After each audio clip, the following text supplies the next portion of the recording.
श्रीगौरी वक्त्रपद्मार्का श्रीविघ्नेशा गजानना उत्तिष्ठ सुरसम्पूज्य त्रैलोक्यं पालनं कुरु। श्रीगौरी वक्त्रपद्मार्का श्रीविघ्नेशा गजानना उत्तिष्ठ सुरसम्पूज्य त्रैलोक्यं पालनं कुरु। उत्तिष्ठोत्तिष्ठ हेरम्बा उत्तिष्ठ गणनायका उत्तिष्ठ करुणापूर्णा भक्तानां भाग्यदायका।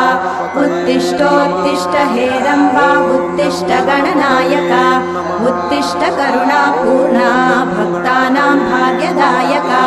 श्रीयाकुवाहन शिवात्मज दिव्यगात्रा श्रीभिन्नदन्तधनुजान्तक सूक्ष्मनेत्रा सर्वार्थिदुःखशमना फणिराजसूत्रा देवा गणेश्वर विभो तव सुप्रभातम्।